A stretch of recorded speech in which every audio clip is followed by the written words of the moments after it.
Welcome back, my beautiful humans, to another episode of If I Die Tomorrow. I'm your host, Nicole. I'm still trying here. Still trying. Put my hair back today so I didn't look so much like Samara from The Ring or Cousin It.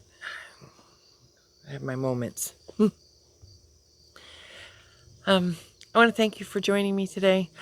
I do want to know, leave it in the comments, how did your 24 hours go?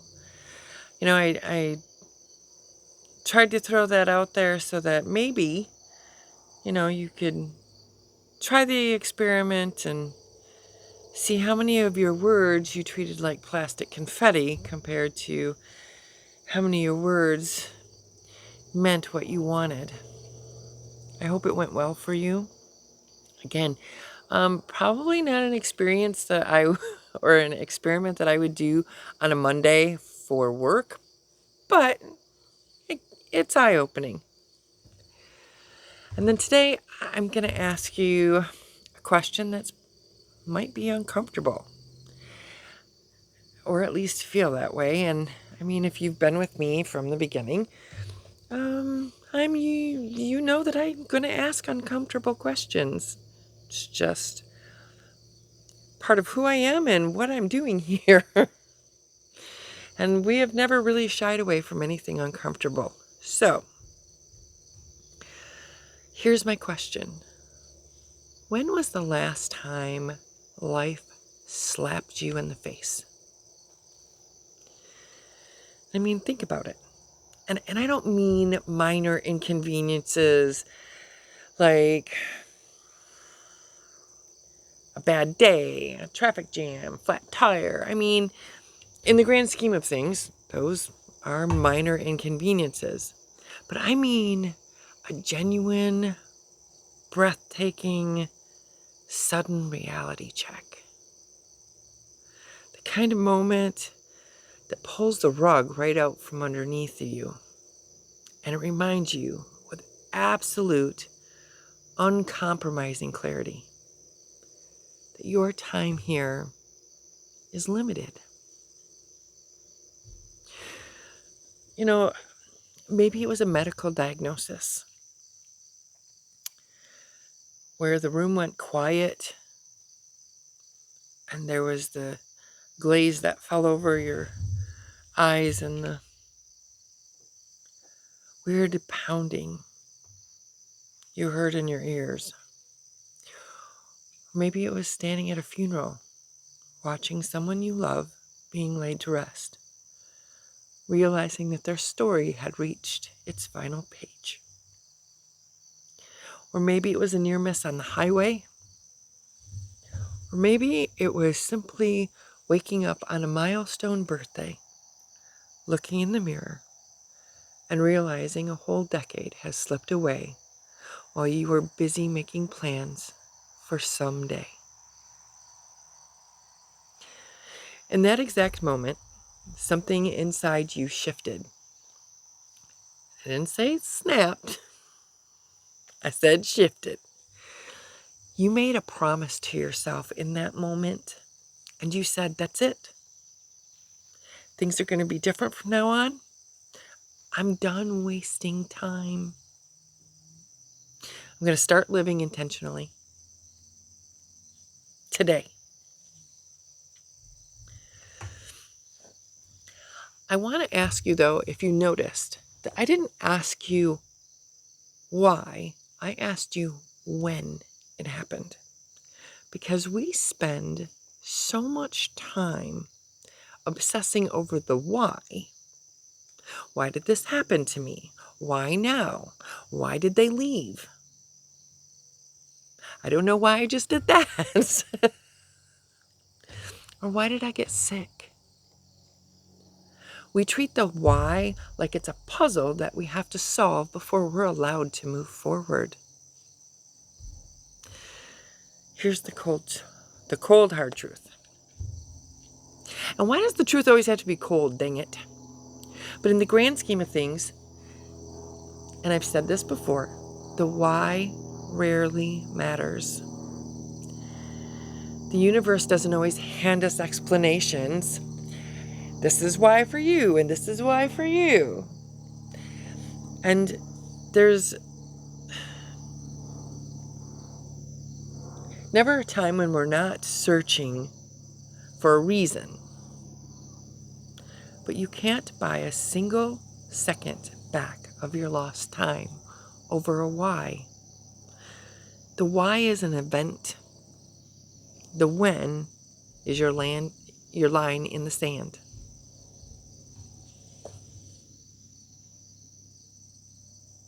Might have some deer back there. It's the exact timestamp on your life where you realized your time is truly limited.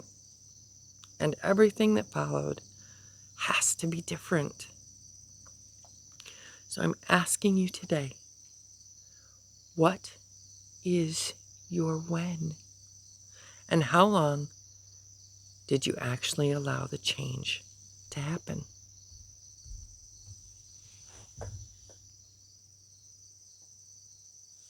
I hope it's deer, not bear, because we got some of those.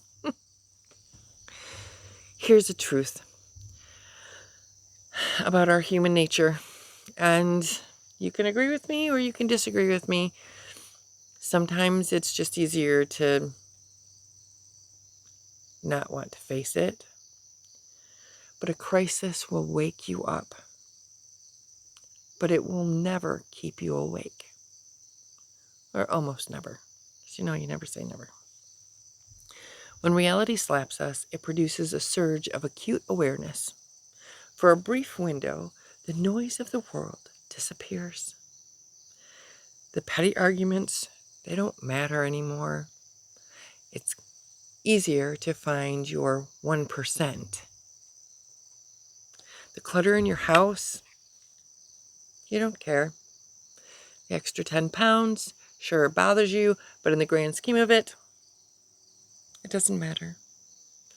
All that matters is the fundamental truth that you are alive right now, and that living isn't guaranteed tomorrow. You come home from a funeral, or the hospital room, the doctor's office, the drive home,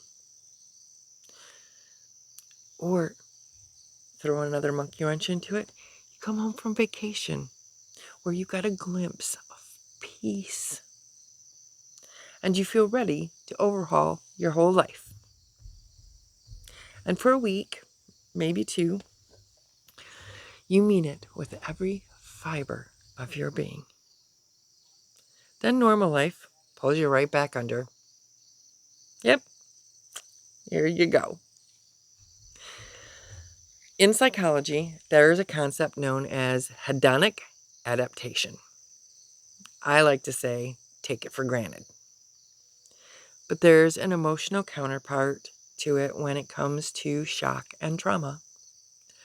Our brains, as wonderful as they are, and as complex as they are simply not built to hold on to the acute panic of mortality 24/7. If we stayed in that raw, hyper-aware state forever, we really, truly wouldn't be able to function. I mean, we already complain now about high cortisol, staying in fight and flight. We have no drainage. We got it all. Imagine if our brains really let us sit with our mortality. So what does our brain do? The glorious organ that it is, it protects you. It starts smoothing over the sharp edges of the wake-up call. Day 1, you're transformed. You have absolute clarity. Week 1, you're still holding on to the promise, but the emails are starting to pile up and the laundry needs folding. Week 3, the alarm goes off. Traffic is terrible. The bills are due and suddenly the routine creeps right back in. Month 3, you find yourself back on autopilot, postponing your peace, delaying your joy, and pushing your dreams back into the someday drawer. Why do we go back to sleep so quickly once the sting wears off? Because comfort is sticky, routine is safe, and the illusion that we have infinite time is the single most comforting lie we tell ourselves every morning when we hit the snooze button.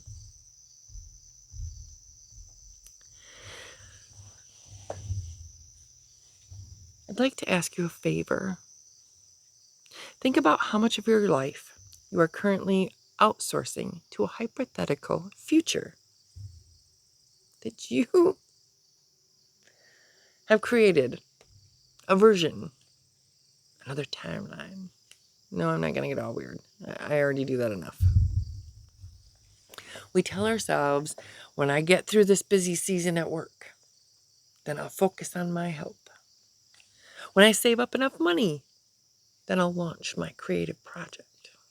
When the kids are older, when I retire, when things slow down, and excuse after excuse piles up, sometimes higher than the laundry that we need to do. Here's the secret the world doesn't want you to integrate. Life never slows down on its own. You have to actively slow it down. When you get slapped with reality, the curtain gets pulled back and you get a clear view through the window of the world outside. You realize that someday isn't a day on the calendar. You realize that while you're waiting for the perfect conditions to start living, the clock has already been ticking down. I want you to take a moment and reflect. Yeah, I know. But what was your last when? Your last slap in the face? Was it 6 months ago? 2 years ago? 5 years ago? And more importantly, what did you promise yourself in that moment of clarity? Did you promise you'd stop letting fear dictate your choices? Did you promise you'd stop staying in places where you weren't valued? Did you promise you'd carve out time to build something that is uniquely yours? I will let you know. You're already doing that in this life, but sometimes we forget that we're creating. Or are you trying to make sure that you leave the legacy that you want, that you've curated? If you stop searching for the why and focus on the when, you realize that the moment you got shocked awake was a gift. And I actually did get to see a deer. But if you let that promise die just because the shock faded, you are letting the wake-up call go to waste. There's already enough waste in this world. And we can't afford, I know I can't afford to wait for another crisis to remind me to live. So how do we close the gap? Well, of course, it's not going to be easy. Nothing ever is. We can make the best of it and do it with a smile on our face, but it's not going to be easy. I'm going to say, when we take that sudden spark of clarity from the reality check that we were given, we have to turn it into a sustainable, intentional way of living every single day. And we need to do it without a tragedy to motivate us. I mean, we motivate ourselves all the time. Eat healthy, exercise, go to work. Get the housework done. I mean, we may not like it, but we still do it. We find some little bit of motivation in there. But I will say it comes down to shifting from reaction to integration. We stop reacting to a tragedy and we integrate the spark into our everyday life. When you react to a wake-up call, you try to overhaul your entire life. And you try to do it overnight and in a panic. And it reminds me of the people who almost have like an addictive personality.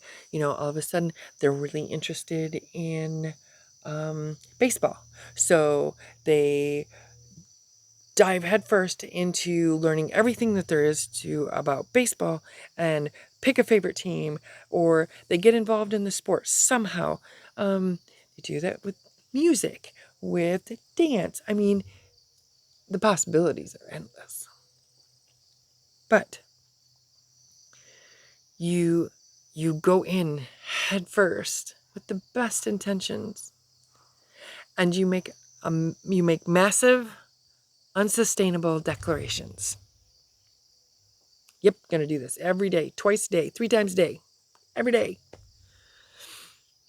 But panic is unsustainable for building a life because it burns hot and fast and it just leaves you exhausted. Integration, on the other hand, is quiet, systematic. It's deciding that you don't need a crisis to give yourself permission to live intentionally. So how can we keep some of this clarity alive as our brain tries to help smooth out those rough edges and time helps make it fade? Well, you can realize that your energy is very precious and you can give your best energy to the obligations that align with your values. You don't have to leave leftover energy and time in exhausted scraps for sharing with the people you love. You can realize where your spirit and energy are. I will say you can't rely on emotional inspiration to keep you awake. I know that sounds counterintuitive, but you can't, because motivation can fade. You need small, non-negotiable daily anchors that ground you in the present, the small wins. I mean, people who are training for something, and they need motivation or to get up and do things, they need that motivation and they find it in very small wins. But you can ground yourself, and 5 minutes in the morning, talking positively to yourself, or journaling, or reading the Bible. And you can ask yourself, if today were my last ordinary day, even though I don't think there's any ordinary days, if we want to be honest. I think they're all extraordinary in one way or another. We just miss some of the beauty of them. But you could ask yourself if you would be proud of how you're spending the day. Take those micro actions. Take those micro wins. Hold on to them. And I've told you before, and I've told you in this already, that, we lie to ourselves a lot. But I think one of the reasons why we slip back into sleep is because we want a guarantee. We want to know that if we take the leap, write that book, start that channel, change our career,